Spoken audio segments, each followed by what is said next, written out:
You know that feeling when you're standing at the edge of something vast and dark, and every instinct in your body is screaming at you to step back.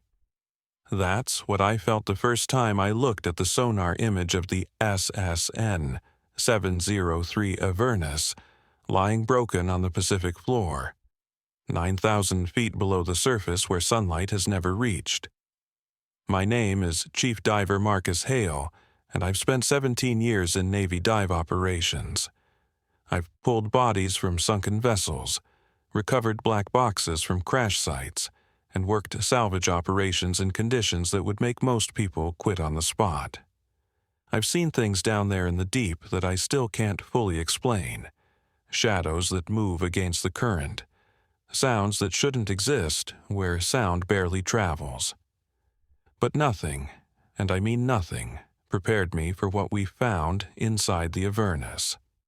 This story takes place in October of last year, though the Navy would prefer I didn't specify exactly when. What I can tell you is that we were operating from the USNS Atlantis, a research vessel stationed in the Pacific, tasked with recovering sections of a submarine that officially sank in 1989 due to a catastrophic pressure hull failure.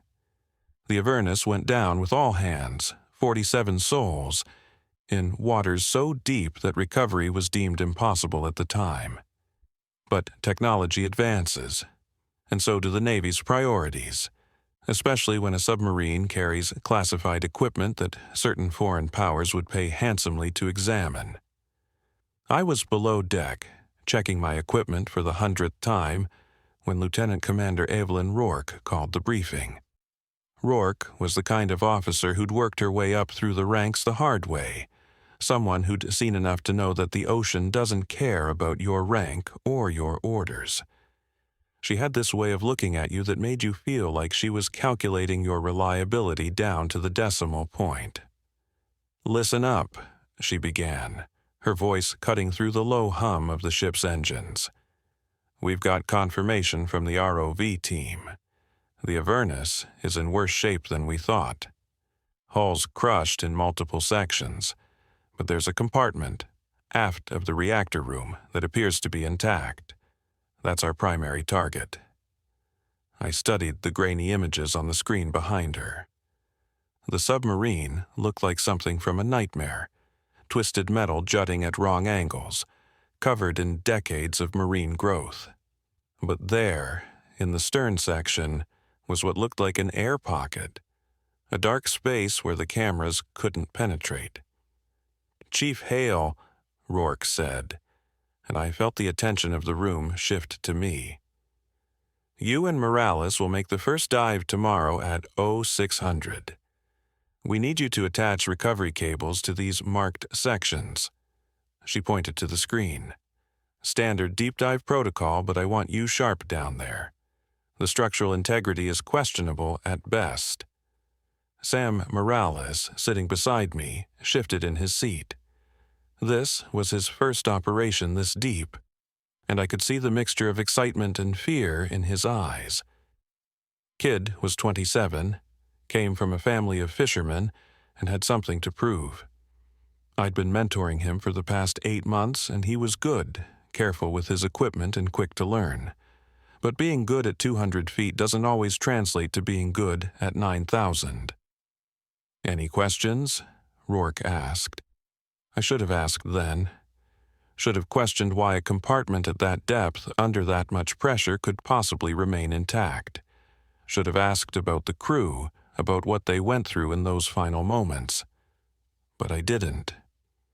You don't question orders, not when you've been doing this as long as I have. The briefing ended, and as people filed out, I stayed behind to study the images more closely. There was something about that dark compartment that bothered me, the way the shadows seemed to absorb the ROV's lights rather than reflect them. "You see it too, don't you?" a voice said behind me. I turned to find Dr. Sarah Kim, the civilian oceanographer attached to our mission. She was standing in the doorway, arms crossed, staring at the screen with an expression I couldn't quite read. "See what?" I asked. The way the hull is crushed," she said, stepping closer. "Everything around that compartment is compressed, twisted, destroyed by the pressure. But that section, it's like something inside was pushing back, keeping it open." I felt a chill run down my spine, but I kept my voice steady. "Probably an air pocket. Pressure differential. At 9,000 feet?" She shook her head. "That's not how physics works, Chief. The pressure down there is over 4,000 pounds per square inch. Nothing maintains an air pocket at that depth, not for 30 years. We stood there in silence, both staring at that dark space on the screen. Finally, I said what we were both thinking, but neither wanted to voice. "Maybe it's not air." Dr. Kim left without another word, and I spent the next hour going over my dive equipment, checking and rechecking every seal, every connection, every backup system. The deep does strange things to the mind, I knew that. Nitrogen narcosis, pressure-induced hallucinations, the psychological weight of knowing you're in an environment that can kill you in a dozen different ways. I'd trained for all of it, experienced most of it. But training doesn't prepare you for everything. That night, I couldn't sleep. I lay in my bunk, listening to the ship creak and groan as it rode the swells, and I kept thinking about those 47 men who went down with the Avernus. How long had they survived after the hull breach? Minutes? Hours? Had they drowned quickly? Or had they suffocated slowly in the dark as the water rose and the air ran out? I must have dozed off eventually because I woke with a start to the sound of static. It took me a moment to realize it was coming from my headset, which I'd left on my desk. I sat up, listening. The static was constant like white noise, but underneath it, so faint I almost missed it, was something else. A voice. I crossed the small cabin and picked up the headset, pressing it to my ear. The static washed over me, and for a long moment there was nothing else. Then, cutting through the noise like a knife, "Help, help." My blood ran cold. I checked the frequency, confirmed the headset was set to our team's channel, but at this hour, everyone should have been asleep. I clicked the transmit button. "This is Chief Hale. Someone's on the channel. Identify yourself." Nothing but static. I tried again. "Unknown caller. This is Chief Hale. You're breaking protocol. Identify yourself." The static seemed to pulse, to breathe, and then the voice came again, clearer this time. "Help. Please, help. Who is this?" I demanded. "What's your location?" But the voice had stopped, replaced only by that endless, empty static. I sat there for another 10 minutes, listening, but heard nothing more. Finally, I switched off the headset and tried to convince myself it was just crosstalk, signals bouncing off the atmosphere from some distant ship or station. I didn't succeed. At 0500, I gave up on sleep and made my way to the mess for coffee. Sam was already there, looking about as rested as I felt. We ate in silence, both of us running through the dive procedure in our heads, checking off each step, each safety protocol. "You ever get that feeling," Sam said suddenly, "like the ocean is trying to tell you something?" I looked up from my coffee. "What do you mean?" He shrugged, looking embarrassed. "I don't know, it's stupid, but last night I had this dream. I was down in the dark, and I could hear voices, lots of them, all talking at once, and they were trying to warn me about something, but I couldn't understand what they were saying. It's just nerves," I told him, though I felt the lie in my throat. "First, deep dive always messes with your head. Once we're in the water, training takes over." He nodded, but I could see he wasn't convinced. By 0600, we were suited up and running through final checks. The deep dive suits were essentially small submarines that we wore, equipped with their own life support systems, pressure compensation, and enough redundancy to survive multiple failures. Even so, at 9,000 feet, one wrong move, one faulty seal, and you'd be crushed before you even realized what was happening.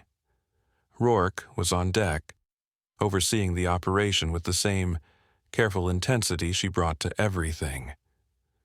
"Remember," she said as the crane lifted us over the side, "this is a reconnaissance dive. Attach the cables, take photographs, and get back up here. No heroics, no exploring. We clear?" "Clear, Commander," I replied. The water was black even at the surface, the early morning sun not yet strong enough to penetrate the Pacific's depths. As they lowered us down, I watched the light fade, first to dark blue, then to purple, then to a blackness so complete it felt like being swallowed. The descent took 40 minutes. We didn't talk much on the way down, both of us conserving our breath and focusing on the sensations of the dive. The pressure gauge climbed steadily, the numbers becoming abstract at a certain point. Your brain can't really process what 4,000 psi means until you're living in it. At 8,800 feet, my helmet lights finally caught something below us. The Avernus materialized from the darkness like a ghost ship, its hull encrusted with 30 years of marine growth, barnacles and deep-sea coral that made it look less like a machine and more like some ancient sunken city. "Mother of God," Sam whispered. We touched down on the seabed, our boots sinking slightly into the silt that covered everything down here. The submarine loomed above us, and in the narrow beams of our lights, I could see the massive damage. The hull was torn open in several places, metal peeled back like the skin of a fruit. "Atlantis, this is Hale," I reported. "We're on the bottom, beginning approach to the target section." "Copy that, Hale." Rourke's voice came through, distant and tinny. "Proceed with caution." We made our way along the hull, following the coordinates to the intact compartment. The darkness down here was absolute beyond our lights, and I had to fight the instinct to keep looking over my shoulder to check that nothing was following us through the black. The compartment was exactly where the ROV images had shown it. A section of hull that appeared almost pristine compared to the destruction around it. Sam moved forward to attach the first cable while I documented everything with my camera. That's when I saw it. Inside the compartment, through a crack in the outer hull, something moved. Just a flicker, a suggestion of motion in the darkness beyond my light. I directed my beam toward it, and for just a moment I could have sworn I saw a shape, human-sized, pressed against the inner wall. And then it blinked. 2 points of light, reflecting like eyes, staring directly at me. I jerked back, my heart hammering so hard I could hear it in my helmet. "Sam, did you see that?" "See what?" He turned from his work, directing his light where mine was pointed. The compartment was empty, just twisted metal and shadows. Nothing," I said, though my hands were shaking. "Thought I saw something move." Sam laughed nervously. "You're seeing things, Chief. Nothing's alive down here. Nothing could survive at this depth." He was right, of course. Intellectually, I knew he was right.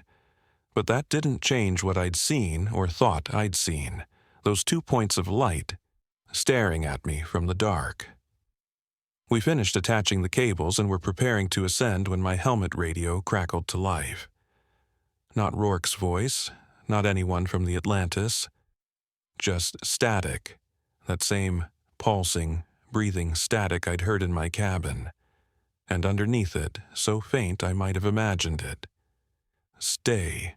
The ascent felt twice as long as the descent, every moment stretching out as I tried to convince myself that what I'd seen was just a trick of the light, a reflection, pressure-induced hallucination.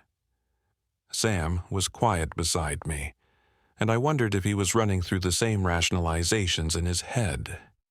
When we finally broke the surface, the sun was fully up, turning the ocean from black to a deep, threatening blue. The crane lifted us back onto the deck of the Atlantis, and as soon as my helmet was off, I gulped in the fresh air like I'd been drowning. How'd it go? Rourke was there immediately, clipboard in hand, all business. Cables are attached, I reported, trying to keep my voice steady. The compartment is structurally sound enough for the first lift. We should be able to bring up that section intact. Any complications? I hesitated. Sam was looking at me, and I could see the question in his eyes. If I reported what I'd seen, Rourke would pull us from the operation, order a full medical evaluation, maybe even scrub the mission. And what had I really seen? A reflection, a shadow, my imagination working overtime at 9,000 feet. No complications, Commander. Rourke nodded, satisfied. Good. We'll start the recovery operation at 1400. That gives you both time to rest and decompress. She paused, studying my face. You look pale, Chief. You feeling all right? Just tired, ma'am. Long dive. Get some sleep, that's an order. But sleep was the last thing I wanted. Instead, I went to the tech bay, where Dr. Kim was reviewing the footage from our helmet cameras. She looked up as I entered, and I could tell immediately that something was wrong. You need to see this, she said, turning the monitor toward me. The footage showed our approach to the compartment, Sam attaching the cables, everything exactly as I remembered it. Then the angle shifted as I directed my light into the crack in the hull. The image was grainy, distorted by water and darkness, but there was definitely something there. Not a clear shape, but a suggestion of one. A dark mass that seemed to absorb the light rather than reflect it. That's where you stopped, Dr. Kim said. Your vitals spiked right there. Heart rate, respiration, everything. What did you see? I stared at the screen, at that dark mass that could have been anything or nothing. I thought I saw eyes, I admitted. 2 points of light, like something was looking at me. She rewound the footage and played it again, this time in slow motion. Frame by frame, the image flickered and shifted. And then, for exactly 3 frames, 2 small bright spots appeared in the darkness. They could have been anything. Particulate matter in the water catching the light, a reflection off some metallic surface. But they were positioned exactly like eyes, and they seemed to be focused directly on the camera. That's not possible, I whispered.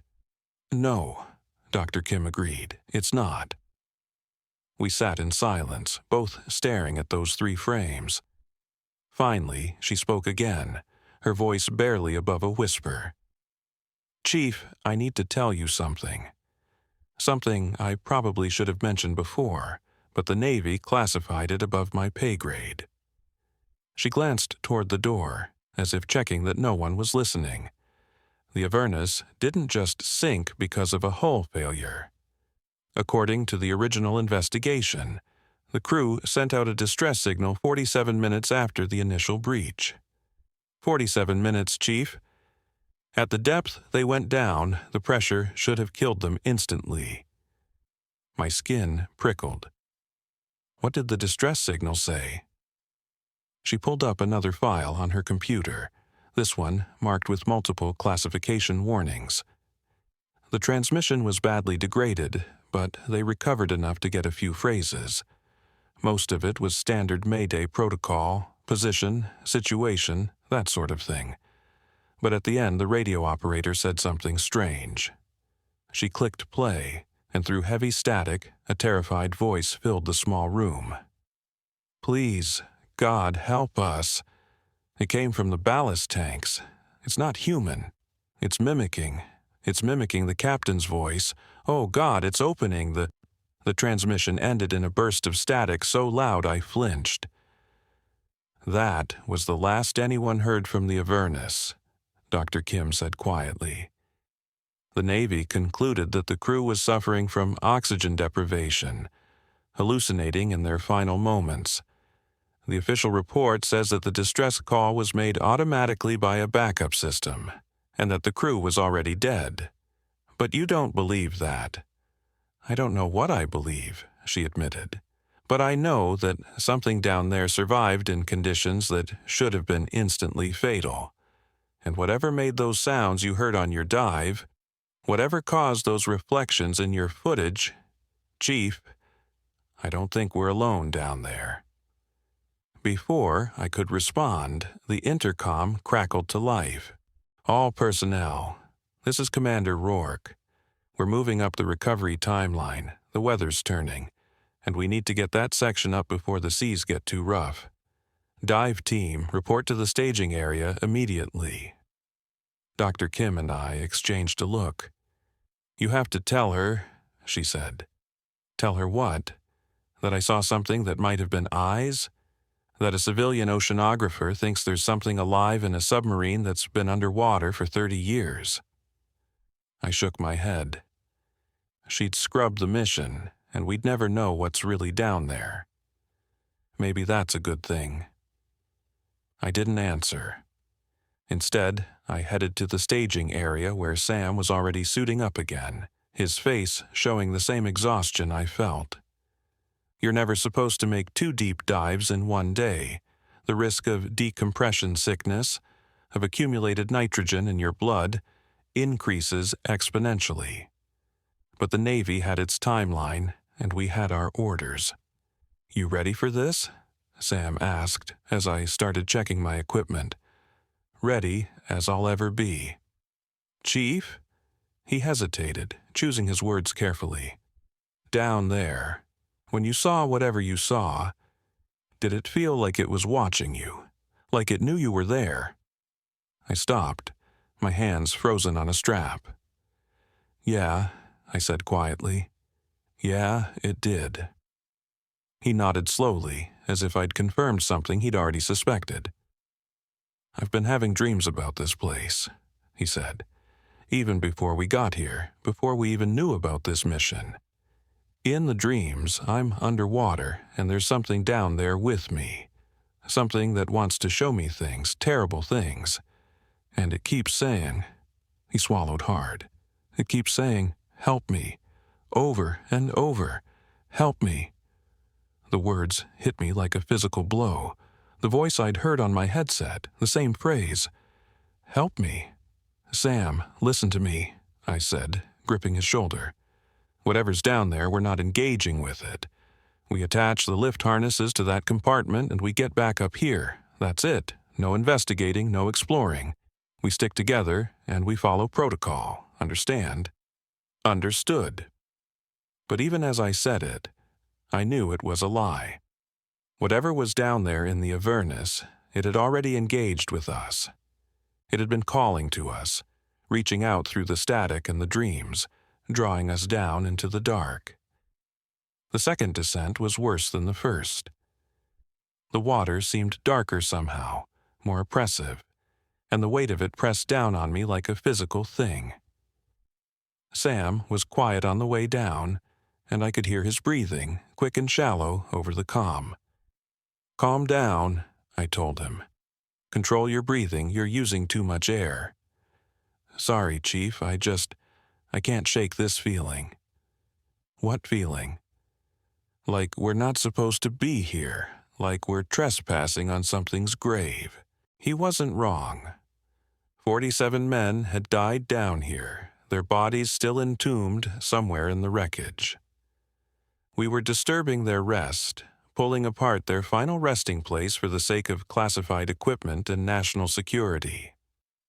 We reached the wreck at 9,000 feet, our lights cutting through the darkness to illuminate the Avernus once more. The submarine looked different somehow, though I couldn't have said exactly what had changed.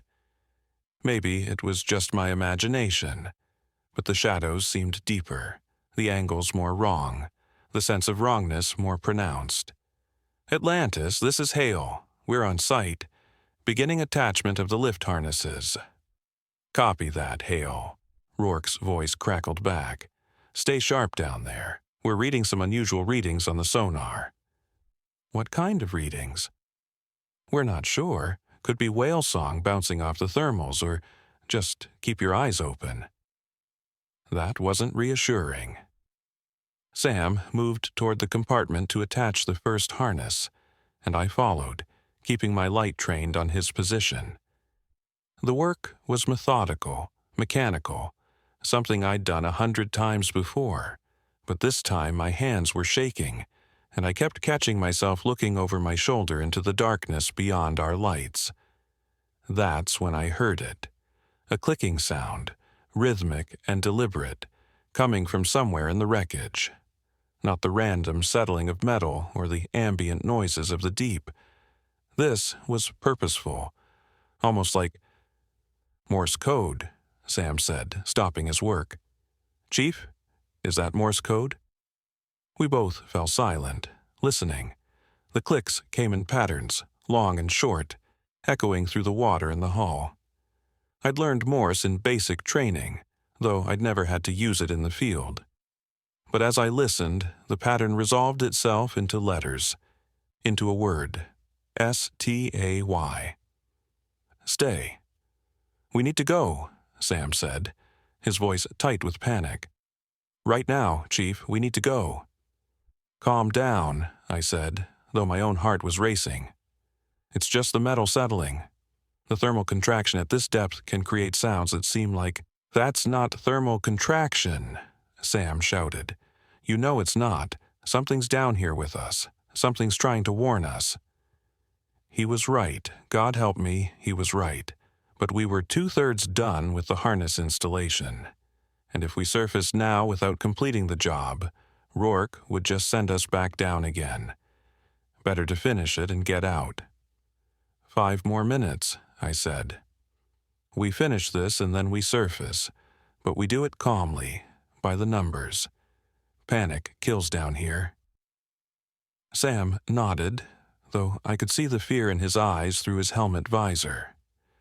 We turned back to the work, moving as quickly as safety would allow, and I was just attaching the final harness when my light caught something on the outer hull of the compartment. Scratches. Deep gouges in the metal, cutting through decades of marine growth. And they weren't random. They formed letters, words, a message scratched desperately into the hull by someone inside. He came from the dark. My blood turned to ice. Sam had seen it too, and for a moment we just stared at that message, written by a hand that had been dead for 30 years. "Chief?" Sam's voice was barely a whisper. "What does that mean? Who came from the dark?" Before I could answer, my helmet radio erupted in static. Not the normal static of radio interference, but something else. Something that sounded almost organic, like breathing. And underneath it, cutting through the noise like a knife. "Help! Help! We're still here! Help us!" "Sam, is that you?" I asked. But even as I said it, I knew it wasn't. The voice was wrong, distorted, like someone speaking through water or from a great distance. "That's not me," Sam said, his voice rising. "Chief, that's not me." The clicking started again, louder this time, more insistent. But it wasn't Morse code anymore. It was something else, something rapid and chaotic, like hundreds of clicks all happening at once, overlapping and building into a crescendo that made my teeth ache. And then, suddenly, everything went silent. The clicking stopped. The static cut out. Even the ambient sounds of the deep, the groaning of metal, the distant whir of our suit systems, seemed to fade away. It was like the ocean itself was holding its breath. "Chief?" Sam's voice was small, frightened. "What's happening?" I swept my light across the wreckage, trying to find the source of the disturbance. That's when I saw it. The compartment we'd been working on, the section that had somehow remained intact despite the crushing pressure. The metal was moving. not settling or shifting, but actually moving, expanding and contracting like something breathing. "We need to get out of here," I said. "Now." But before we could move, something emerged from the crack in the hull. At first, it was just a shadow, darker than the surrounding water.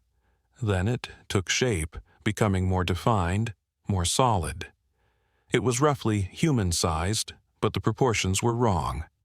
The limbs were too long, the joints bent at impossible angles, and when it moved, it didn't swim so much as flow through the water like smoke. And then I saw its face. It was wearing a face. Not its own face, but something it had constructed from memory or imagination. A crude approximation of human features that was somehow worse than if it had been completely alien. The eyes were in the right place, but they were too large, too bright, reflecting our lights like an animal's eyes in the dark. The mouth opened, and I expected to see teeth, but instead there was just darkness, an absence that seemed to swallow the light. It spoke, and the voice came not from its mouth but from our helmet radios, perfectly synchronized with the movement of its lips. "Help! Me!" Sam screamed. The sound was primal, animalistic, cutting through the radio like a blade. He kicked off from the hull, his powerful legs driving him up toward the surface, abandoning protocol, abandoning everything in his panic to escape. "Sam, stop!" I shouted. "You can't ascend that fast. You'll get the bends." But he wasn't listening. He was rising too quickly, his lights growing dimmer as he shot upward into the black. And that thing, that entity, whatever it was, turned its attention from me to him. It moved with impossible speed, flowing upward through the water like it was weightless, chasing after Sam's fleeing form. I had a choice to make. Follow Sam and risk both our lives, or trust that he'd slow down, that his training would override his panic. I chose wrong. I went after him. The ascent was a nightmare. Every rule of deep diving dictates that you rise slowly, allowing your body time to off-gas the nitrogen that builds up under pressure. Rise too fast, and that nitrogen forms bubbles in your blood and tissues, causing agonizing pain, paralysis, or death. But I couldn't let Sam face whatever was down here alone. My depth gauge was screaming warnings at me as I shot upward, following Sam's lights. I could see him above me, still rising far too fast, and behind him, that shadow keeping pace, flowing around him like smoke. "Sam, talk to me," I shouted into the radio. Nothing but static. Then I heard it again, that voice, but this time it wasn't saying, "Help me." This time it was saying something else, something that made my skin crawl. "Not alone, never alone. We're all still here." I was at 4,000 feet when I realized I'd lost sight of Sam. His lights had vanished, and there was only darkness above me. I slowed my ascent, trying to control my breathing, trying to think through the panic that threatened to overwhelm me. "Atlantis, this is Hale," I called. "I've lost visual on Morales. I need a position." Static. Nothing but static. "Atlantis, do you copy? I need help." The static pulsed and shifted, and then Rourke's voice came through, but it sounded wrong, distorted. "Chief, Hale, something's wrong with the can't maintain connection." And then the radio died completely. I was alone at 4,000 feet in complete darkness except for my own lights, with no communication and no idea where Sam was. This was every diver's nightmare, the scenario we trained for but hoped never to experience.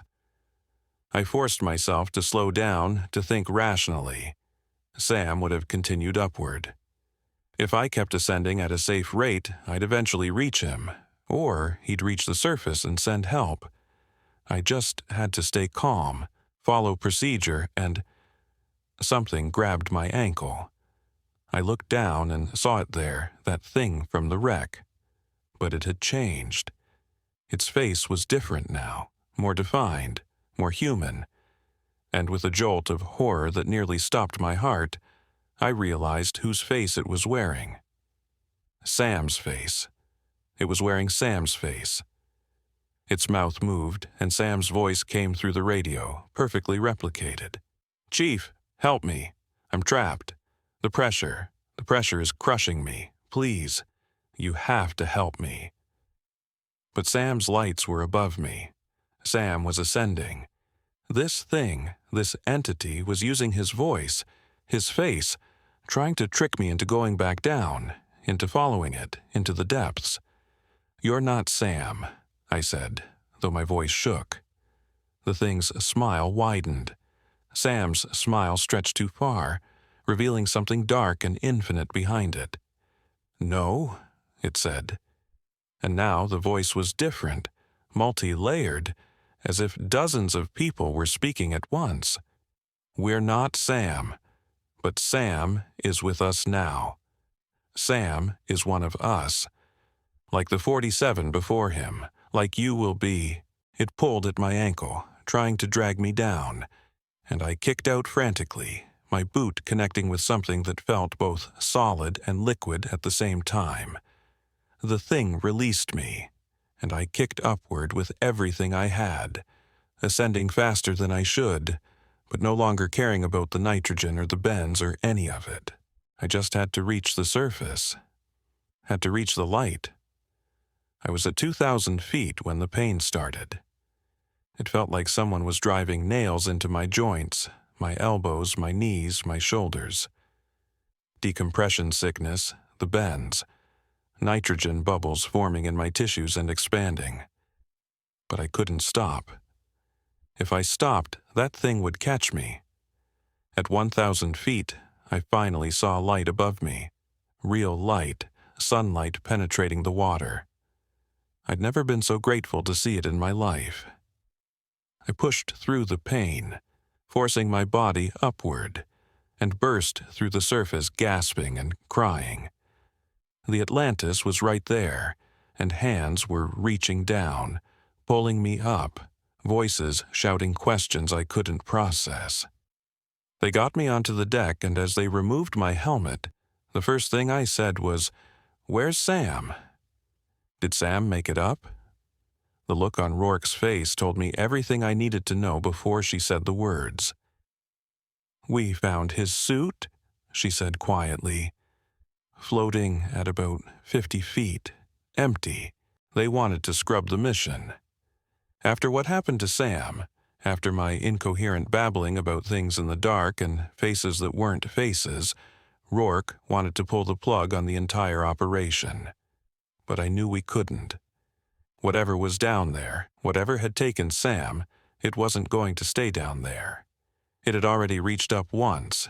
It would reach up again. The medical team diagnosed me with severe decompression sickness and put me in the hyperbaric chamber for 6 hours. It felt like 6 years. Every time I closed my eyes, I saw that thing wearing Sam's face, heard that chorus of voices speaking as one. The doctors said I was lucky to be alive, that ascending that fast from that depth should have killed me or left me paralyzed. But I didn't feel lucky. I felt like I'd left something down there, some part of myself that the darkness had claimed. Dr. Kim visited me in the chamber, her face pressed against the small window, and I could see the guilt written all over her features. She'd tried to warn me, and I hadn't listened. Now Sam was gone, and it was on both of us. "The Navy is bringing in a deep-sea ROV team," she told me through the intercom. "They want to investigate the compartment remotely before making any decision about recovering it." "They can't," I said, my voice hoarse. "You send robots down there, and whatever's in that compartment will just hide. It's intelligent. It knows when it's being watched. It knows when it's being hunted." "Then what do you suggest?" I pressed my hand against the window, wishing I could be anywhere but here. wishing I could turn back time to before we'd ever found the Avernus. But we couldn't. The only way out was through. I go back down, I said, one more time, and I find out what the hell is really down there. Dr. Kim's eyes widened. Marcus, you can't. Your body needs at least a week to recover from the bends. Another dive now would kill you. Maybe, but I'm going anyway. She argued with me for another 20 minutes, but I'd already made up my mind. When they finally let me out of the chamber, I went straight to Rourke's quarters and knocked on her door. She opened it, looking like she hadn't slept in days, and gestured for me to come in. I know what you're going to say, she started, but I cut her off. Commander, I need to make another dive. She stared at me like I'd lost my mind. Chief, you're grounded. Medical says you shouldn't dive again for at least 2 weeks, and even then, nothing deeper than recreational depths. What you're suggesting is suicide. Sam didn't make it to the surface, I said quietly. His suit was empty? Where did he go, Commander? Where's his body? Rourke's jaw tightened. The ocean is full of things that feed on the dead. Sharks, eels, scavengers we don't even have names for. His body could be scattered across miles of ocean floor by now. You don't believe that any more than I do. She turned away from me, walking to the small porthole that looked out over the dark Pacific. What I believe doesn't matter. What matters is that I've already lost one man on this operation. I'm not losing another. Then come with me. She spun around. What? You heard me. 2 divers, 1 final descent. We go down, we document whatever's in that compartment, and we get answers. Because if we don't, Commander, if we just leave that thing down there and sail away, how long before another ship comes along? How long before whatever's down there claims more victims? I could see the conflict playing across her face. She was a by-the-book officer, someone who followed orders and trusted in the chain of command. But she was also someone who'd spent her whole life at sea, who understood that sometimes the ocean demanded things that couldn't be found in any regulation manual. I'll need to clear it with my superiors, she said finally. Then clear it, because I'm going down with or without permission. The only question is whether you're coming with me. 24 hours later, we were back in the dive chamber, suited up and running through our final checks. The Navy had granted Rourke's request, though I suspected it was less about supporting her decision and more about wanting plausible deniability if things went wrong. If we died down there, we'd just be 2 more casualties of a dangerous deep-sea operation. Unfortunate, but not unprecedented. Dr. Kim was there for the final briefing, her face drawn and pale. The ROV made 3 passes over the compartment, she said, pulling up images on her tablet. And this is what we found. The images made my stomach turn. The compartment had changed. The hull section that had been intact was now partially opened, as if something had torn it apart from the inside. And visible through the opening was what looked like an interior space, but it defied every law of physics I knew. The compartment was larger on the inside than it should have been. The walls receding into darkness that the ROV's lights couldn't penetrate. That's impossible, Rourke said. The pressure at that depth would have collapsed any void space. That's what I thought too, Dr. Kim replied. But look at this. She zoomed in on one section of the interior. There, attached to what looked like a bulkhead, were shapes. Human shapes. Dozens of them, maybe more, suspended in the darkness like specimens in a museum. Are those? Rourke couldn't finish the sentence. Bodies, I said quietly. The crew of the Avernus. All 47 of them. But that was 30 years ago, Rourke protested. They should be nothing but bones by now. The marine life, the decay, the pressure. Should be, Dr. Kim agreed. But they're not. And there's something else. She switched to a different image, this one showing one of the suspended figures in detail. The body was intact, perfectly preserved, but its eyes were open, and they were glowing with that same faint light I'd seen when I'd first looked into the compartment. "They're not dead," I whispered. "Or they are, but something's keeping them active, using them." Rourke stood abruptly. "This is insane. We're talking about the impossible. The Navy needs to seal this entire site, declare it a hazard zone, and forget it ever existed." "They won't," I said. "You know they won't. There's classified equipment down there, technology that foreign powers would kill to get their hands on. They'll keep sending teams, keep trying to recover it, and more people will die, unless we find a way to stop it." "And you think going down there will stop it? What exactly is your plan, Chief? How do you fight something that defies every known law of nature?" I didn't have an answer to that, but I knew that doing nothing wasn't an option. The descent was slower this time, more methodical.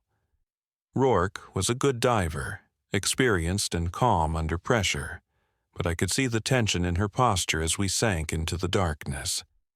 Neither of us spoke much on the way down, both lost in our own thoughts about what we might find. At 8,000 feet, my helmet radio crackled to life. "Help. Please, help us."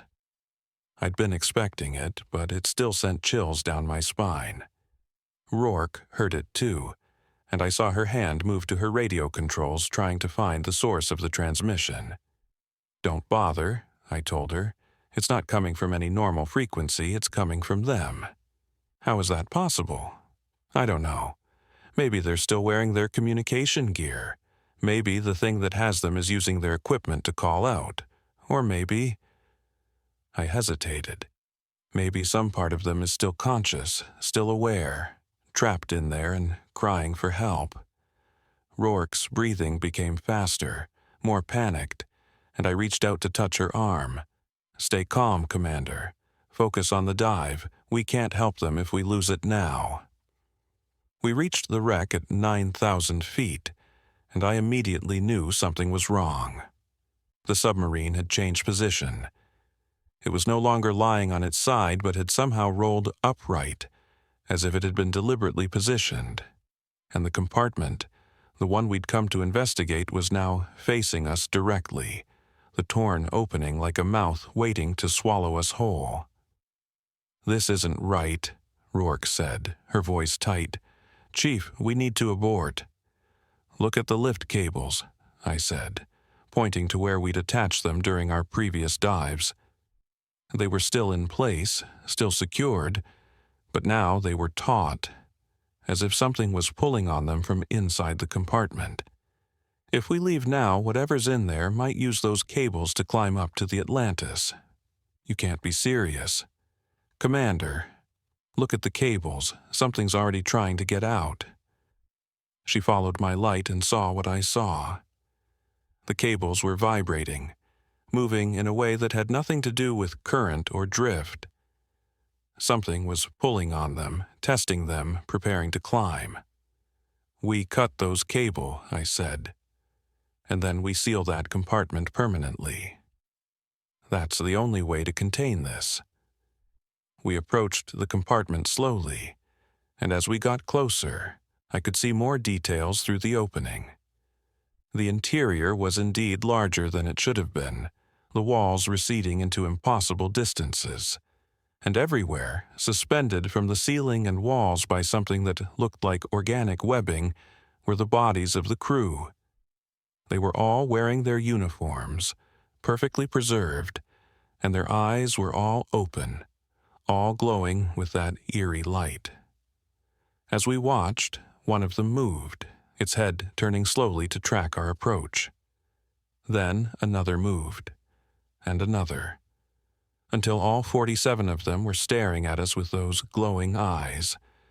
"Chief?" Rourke's voice was barely a whisper. "What are they?" "I don't think they're the crew anymore," I said. "I think they're puppets. Whatever's in there, it's using them, playing with them. Maybe it's lonely. Maybe it doesn't understand what it's done, or maybe it knows exactly what it's done, and it wants more." As if in response to my words, the bodies all spoke at once, their voices coming through our helmet radios in perfect synchronization. "Join us. Don't be alone. We're never alone anymore. Never cold, never afraid. Join us in the dark." "No," Rourke said firmly. "No, we're not joining you. We're leaving, and we're sealing you in here forever." The voices changed, became angry, desperate. "You can't leave us. Don't leave us. We're so alone. Help us. Please help us." I moved toward the first cable, pulling out my cutting tool. The blade was diamond-coated, designed to cut through steel, and I pressed it against the cable and started sawing. The moment I did, the voices erupted into screams. Dozens of voices all crying out at once in pain or rage or both. "Don't! Stop! You're hurting us! Please stop!" But I didn't stop. I cut through the first cable, and it snapped with a sound like a gunshot, recoiling into the darkness of the compartment. Something inside howled, a sound that was transmitted not through the water, but directly into my mind, making my vision blur and my head pound. "Second cable," I shouted to Rourke. "Hurry!" She moved to the second attachment point, but before she could reach it, something emerged from the compartment. It was the thing I'd seen before, the entity that had worn Sam's face, but now it was larger, more defined. It had abandoned any pretense of human form and revealed itself as something ancient and alien, all writhing tendrils and impossible geometry, a shape that hurt to look at directly.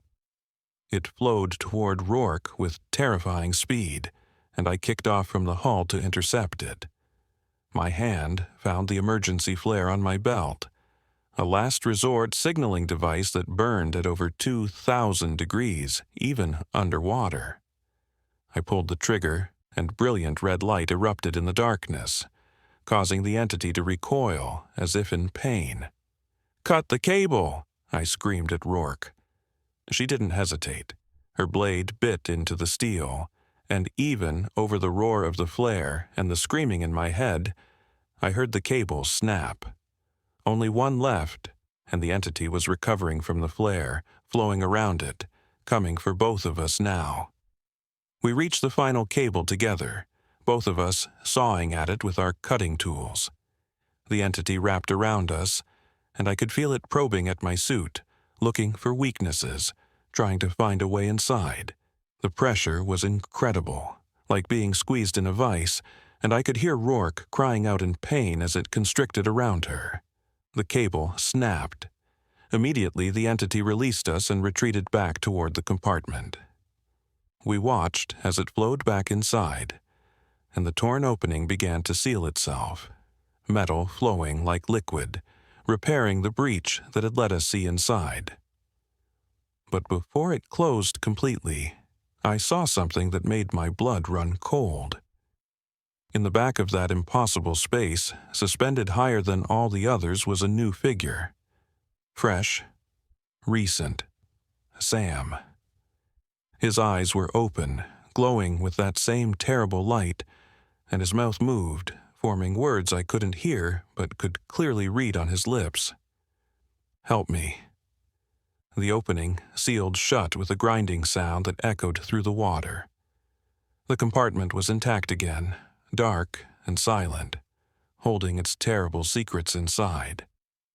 "We need to go," Rourke said, her voice shaking. "Now, before it finds another way out." We ascended slowly this time, following all safety protocols, stopping at each decompression depth to let our bodies adjust. Neither of us spoke during the ascent. What was there to say? We'd seen something that shouldn't exist, that violated every law of nature and sanity, and we'd left Sam down there, trapped with it. His body preserved, and his consciousness possibly still aware, screaming silently in the dark.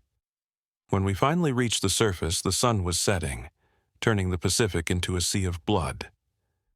The crane lifted us onto the deck of the Atlantis, and as soon as my helmet was off, I vomited over the side, my body rejecting everything it had experienced. Dr. Kim was there, helping us out of our suits, asking questions we couldn't answer. Rourke's face was gray, her eyes distant, and I wondered if she was seeing the same thing I was every time I closed my eyes, those 47 glowing eyes all staring at us, all begging us to join them in the dark. "The compartment is sealed," Rourke reported to the Navy brass via satellite link an hour later. "Recommend immediate designation of this site as a permanent exclusion zone. No recovery operations, no further investigation. The site is to be marked as hazardous and avoided by all vessels." There was a long pause on the other end of the line. "What about the classified equipment?" "It's lost," Rourke said flatly. "Unrecoverable. Anyone who goes down there won't come back. Commander, we need more than that. We need details. What exactly did you encounter?" Rourke looked at me, and I could see the question in her eyes. How do you explain the unexplainable? How do you put into words something that the human mind wasn't meant to comprehend? "Structural instability," she said finally. "The pressure at that depth has created unpredictable pockets of compressed gas. Any disturbance risks a catastrophic chain reaction. The site is too dangerous for any further operations." It was a lie, but it was the lie that would keep other people from going down there, from feeding themselves to whatever lurked in that darkness. The Navy accepted it reluctantly, and the Atlantis set sail that same night, leaving the wreck of the SSN 703 Avernus behind, along with its crew of 47 souls, and one more who'd joined them. That was 3 months ago. The Navy classified the entire operation, sealed all the records, and reassigned everyone who'd been involved to different posts.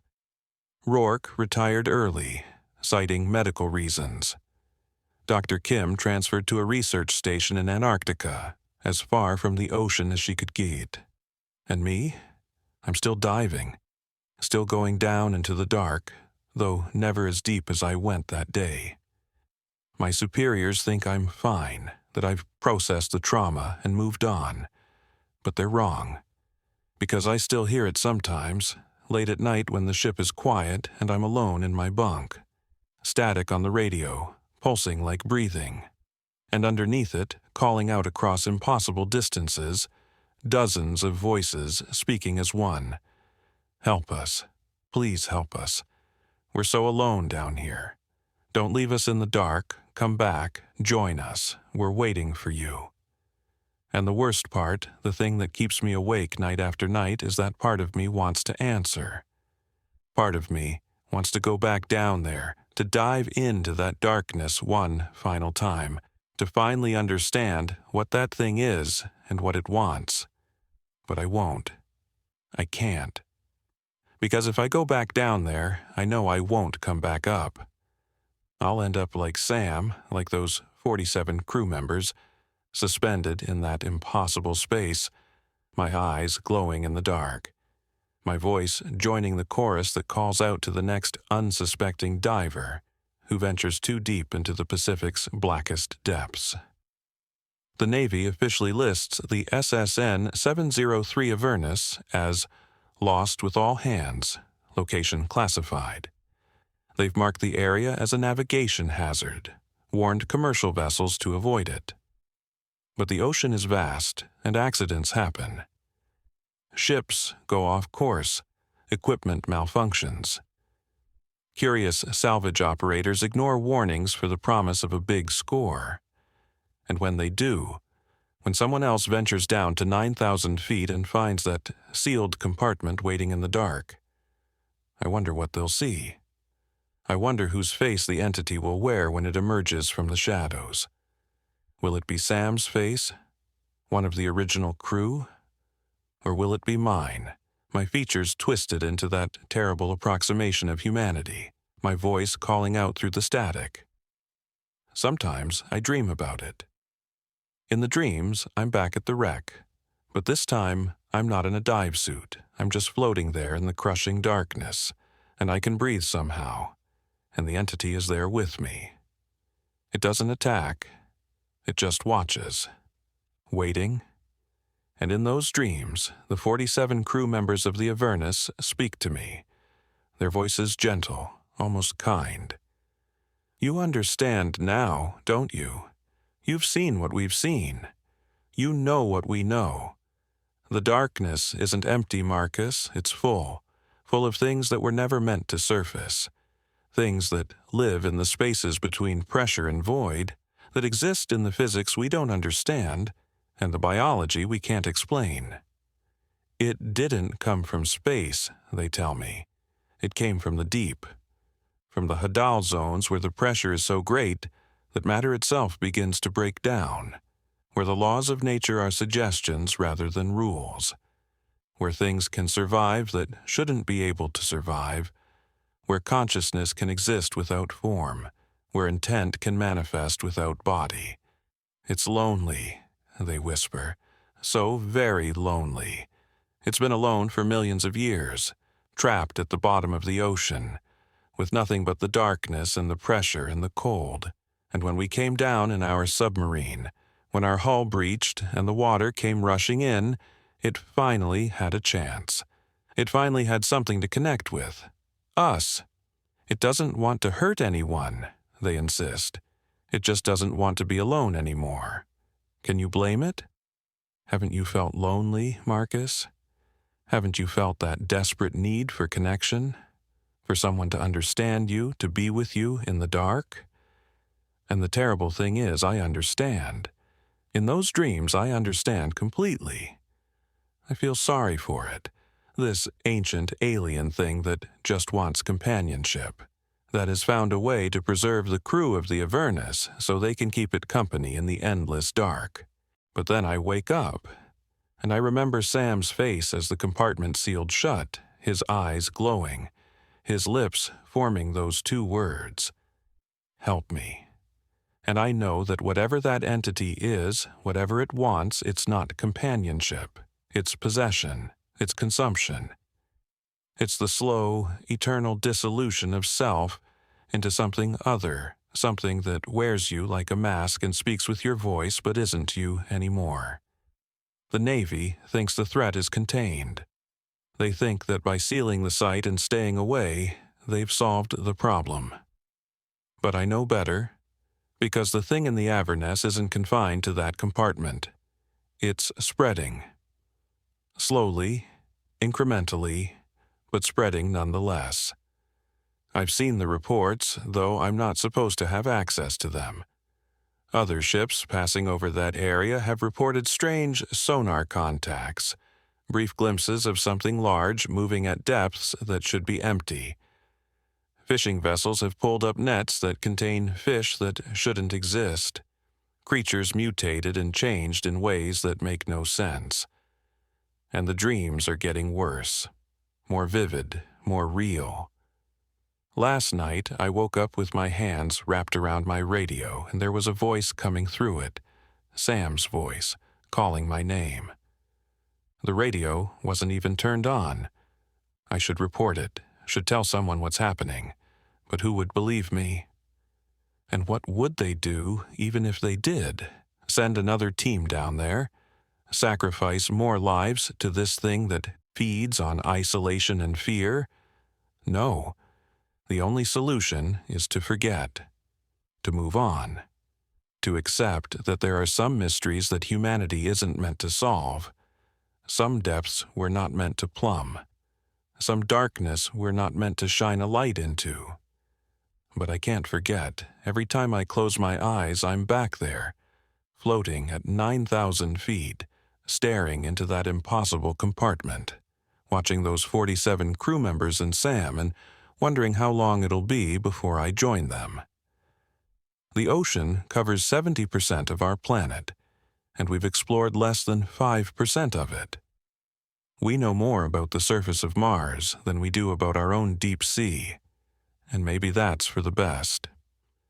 Maybe there are things down there that should stay hidden, that should remain in the dark where they've always been. But they won't stay hidden forever, because we're curious creatures, we humans. We can't help but explore, can't help but push deeper, go further, shine our lights into every dark corner, and eventually someone else will find the Avernus. Someone else will see what I saw, and they'll have to make the same choice I did: swim away and live with the knowledge, or stay and become part of the collection. I tell myself that I made the right choice, that leaving Sam down there was the only option, that sealing the compartment was the best we could do. But late at night, when the ship is quiet and I'm alone with my thoughts, I wonder, what if I'd stayed?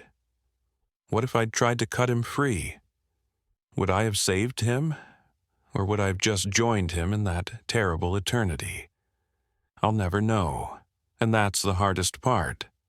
Not the fear, not the horror of what I saw, but the guilt of knowing that I left someone behind, that I sealed him in with that thing and sailed away.